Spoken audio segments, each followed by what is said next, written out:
If you try to hang on to your life, you will lose it. But if you give up your life for my sake, and for the sake of the good news, you will save it.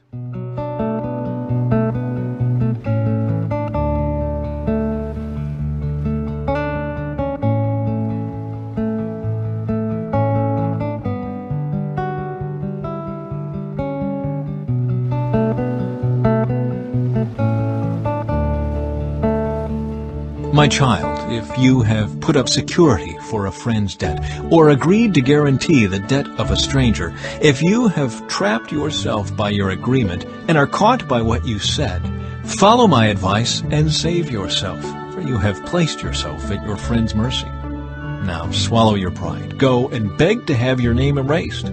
Don't put it off. Do it now. Don't rest until you do. Save yourself, like a gazelle escaping from a hunter, like a bird fleeing from a net. Take a lesson from the ants, you lazy bones. Learn from their ways and become wise. Though they have no prince or governor or ruler to make them work, they labor hard all summer gathering food for the winter. But you, lazy bones, how long will you sleep? When will you wake up? A little extra sleep, a little more slumber, a little folding of the hands to rest. Then poverty will pounce on you like a bandit. Scarcity will attack you like an armed robber. The disciples had forgotten to bring any food. They had only one loaf of bread with them in the boat. As they were crossing the lake, Jesus warned them, "Watch out. Beware of the yeast of the Pharisees and of Herod." At this, they began to argue with each other because they hadn't brought any bread. Jesus knew what they were saying, so he said, "Why are you arguing about having no bread? Don't you know or understand even yet? Are your hearts too hard to take it in? You have eyes, can't you see? You have ears, can't you hear? Don't you remember anything at all? When I fed the 5,000 with 5 loaves of bread, how many baskets of leftovers did you pick up afterward?" 12, they said. "And when I fed the 4,000 with 7 loaves, how many large baskets of leftovers did you pick up?" 7, they said. "Don't you understand yet?" he asked them. Jesus heals a blind man. When they arrived at Bethsaida, some people brought a blind man to Jesus, and they begged him to touch the man and heal him. Jesus took the blind man by the hand and led him out of the village. Then, spitting on the man's eyes, he laid his hands on him and asked, "Can you see anything now?" The man looked around. "Yes," he said. "I see people, but I can't see them very clearly. They look like trees walking around." Then Jesus placed his hands on the man's eyes again, and his eyes were opened. His sight was completely restored, and he could see everything clearly. Jesus sent him away, saying, "Don't go back into the village on your way home." Peter's declaration about Jesus. Jesus and his disciples left Galilee and went up to the villages near Caesarea Philippi. As they were walking along, he asked them, "Who do people say I am?" "Well," they replied, "some say John the Baptist, some say Elijah, and others say you are one of the other prophets." Then he asked them, "But who do you say I am?" Peter replied, "You are the Messiah." But Jesus warned them not to tell anyone about him. Jesus predicts his death.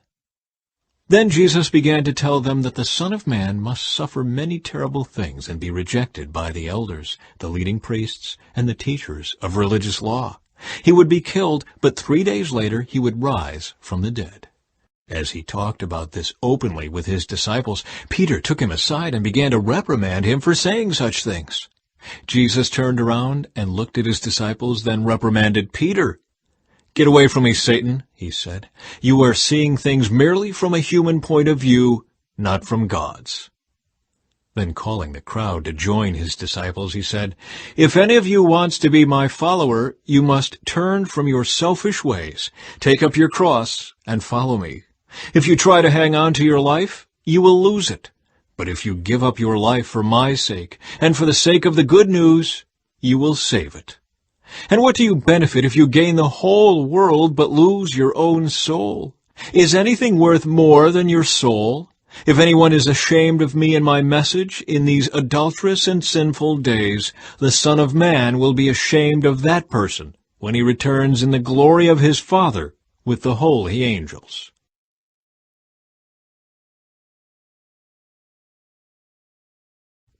Jesus went on to say, I tell you the truth, some standing here right now will not die before they see the kingdom of God arrive in great power.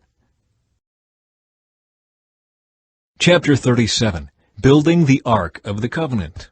Next, Bezalel made the Ark of acacia wood, a sacred chest 45 inches long, 27 inches wide, and 27 inches high.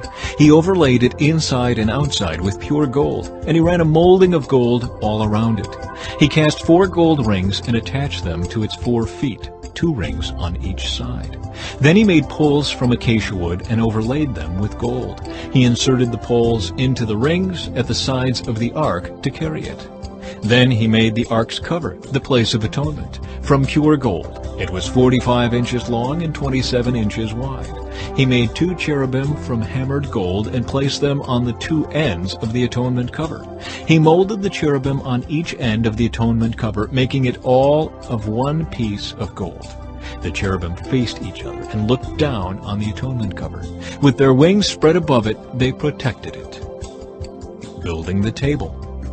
Then Bezalel made the table of acacia wood, 36 inches long, 18 inches wide, and 27 inches high. He overlaid it with pure gold and ran a gold molding around the edge. He decorated it with a 3-inch border all around, and he ran a gold molding along the border.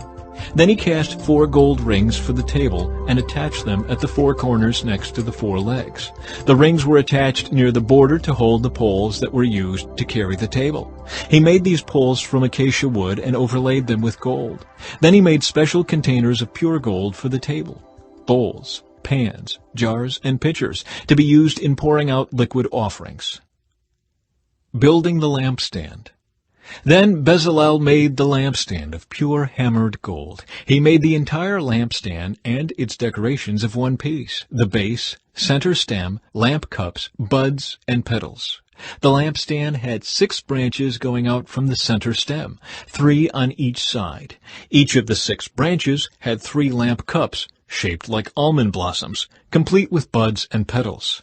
The center stem of the lampstand was crafted with 4 lamp cups, shaped like almond blossoms, complete with buds and petals. There was an almond bud beneath each pair of branches where the 6 branches extended from the center stem, all made of one piece. The almond buds and branches were all of one piece with the center stem, and they were hammered from pure gold.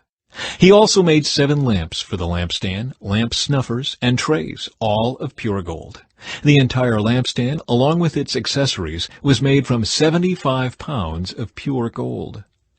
Building the incense altar. Then Bezalel made the incense altar of acacia wood. It was 18 inches square and 36 inches high, with horns at the corners carved from the same piece of wood as the altar itself. He overlaid the top, sides, and horns of the altar with pure gold, and he ran a gold molding around the entire altar. He made 2 gold rings and attached them on opposite sides of the altar below the gold molding to hold the carrying poles. He made the poles of acacia wood and overlaid them with gold. Then he made the sacred anointing oil and the fragrant incense, using the techniques of a skilled incense maker.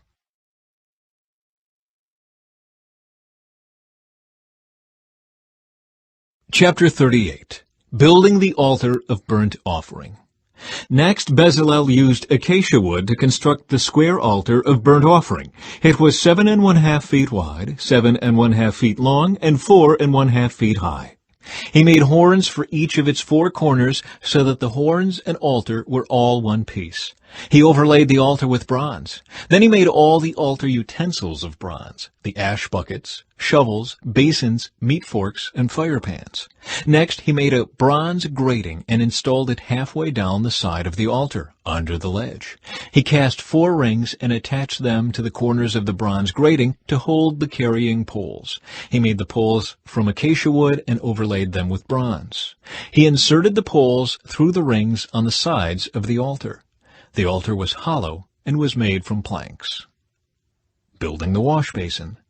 Bezalel made the bronze wash basin and its bronze stand from bronze mirrors donated by the women who served at the entrance of the tabernacle. Building the courtyard. Then Bezalel made the courtyard, which was enclosed with curtains made of finely woven linen. On the south side the curtains were 150 feet long. They were held up by 20 posts set securely in 20 bronze bases. He hung the curtains with silver hooks and rings. He made a similar set of curtains for the north side, 150 feet of curtains held up by 20 posts set securely in bronze bases. He hung the curtains with silver hooks and rings. The curtains on the west end of the courtyard were 75 feet long, hung with silver hooks and rings, and supported by 10 posts set into 10 bases. The east end, the front, was also 75 feet long. The courtyard entrance was on the east end, flanked by 2 curtains. The curtain on the right side was 22½ feet long and was supported by 3 posts set into 3 bases. The curtain on the left side was also 22½ feet long and was supported by 3 posts set into 3 bases. All the curtains used in the courtyard were made of finely woven linen. Each post had a bronze base, and all the hooks and rings were silver. The tops of the posts of the courtyard were overlaid with silver, and the rings to hold up the curtains were made of silver. He made the curtain for the entrance to the courtyard of finely woven linen, and he decorated it with beautiful embroidery in blue, purple, and scarlet thread. It was 30 feet long, and its height was 7½ feet, just like the curtains of the courtyard walls. It was supported by 4 posts, each set securely in its own bronze base. The tops of the posts were overlaid with silver, and the hooks and rings were also made of silver. All the tent pegs used in the tabernacle and courtyard were made of bronze. Inventory of materials. This is an inventory of the materials used in building the tabernacle of the covenant. The Levites compiled the figures as Moses directed, and Ithamar, son of Aaron the priest, served as recorder. Bezalel, son of Uri, grandson of Hur, of the tribe of Judah, made everything just as the Lord had commanded Moses. He was assisted by Aholiab, son of Ahisamach, of the tribe of Dan, a craftsman expert at engraving, designing, and embroidering with blue, purple, and scarlet thread on fine linen cloth. The people brought special offerings of gold, totaling 2,193 pounds, as measured by the weight of the sanctuary shekel. This gold was used throughout the tabernacle. The whole community of Israel gave 7,545 pounds of silver, as measured by the weight of the sanctuary shekel. This silver came from the tax collected from each man registered in the census. The tax is 1 bekah, which is half a shekel, based on the sanctuary shekel. The tax was collected from 603,550 men who had reached their 20th birthday. The 100 bases for the frames of the sanctuary walls and for the posts supporting the inner curtain required 7,500 pounds of silver, about 75 pounds for each base. The remaining 45 pounds of silver was used to make the hooks and rings and to overlay the tops of the posts.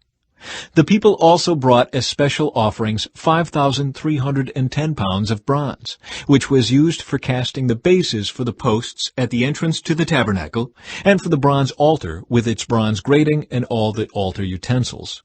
Bronze was also used to make the bases for the posts that supported the curtains around the courtyard, the bases for the curtain at the entrance of the courtyard, and all the tent pegs for the tabernacle and the courtyard.